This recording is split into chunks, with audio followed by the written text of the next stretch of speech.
let's talk about how to run and read a brand diagnostics report. Now, before we get into all of the selections, let's go into the Help Center article and take a look at what this report is actually going to do for us. So if we click on that question mark in the top right, we're going to go right to the Help Center article about this report. So this brand diagnostics report is going to allow you to track a lot of the basic key metrics or KPIs for different brands within a specific category. You'll also be able to see a variety of different analyses to help identify households that might be good for targets of a trial. So let's dig into our options. Of course, we want to be able to select a brand in a category within our specific time range. We can also put a people group in here. We can choose how we want the output of the product level to display.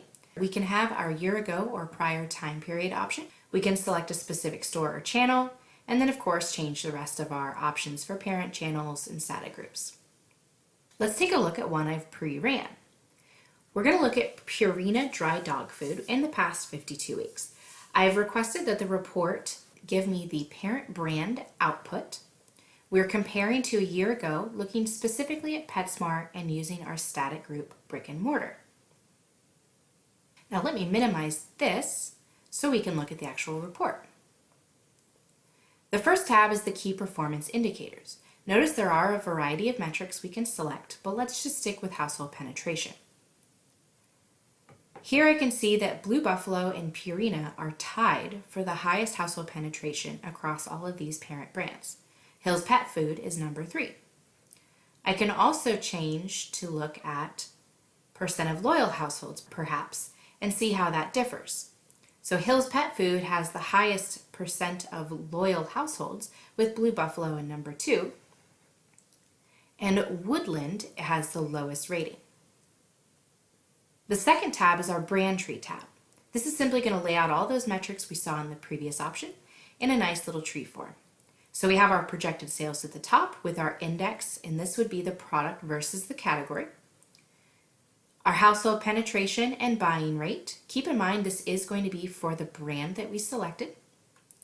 We have our purchase frequency, spend per trip, units per trip, and spend per unit, all with an index change. The next tab is the penetration grid.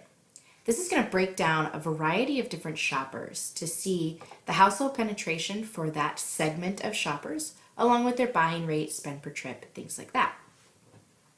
So here we can see that very few households are what we would consider high category purchasers, but are not buying Purina brand.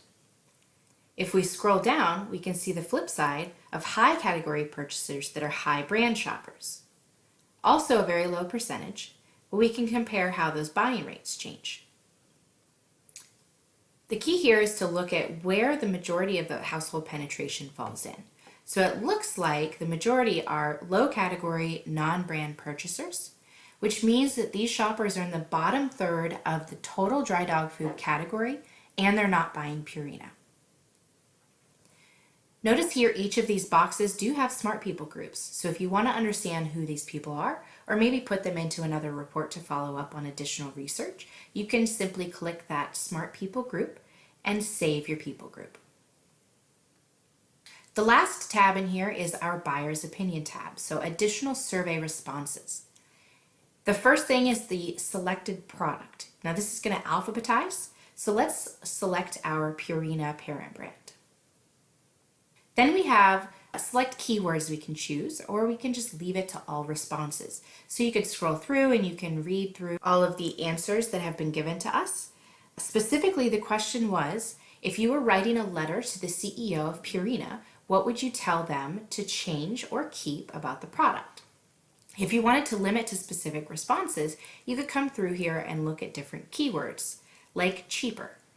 Everything that's going to populate has something to do with it being cheaper.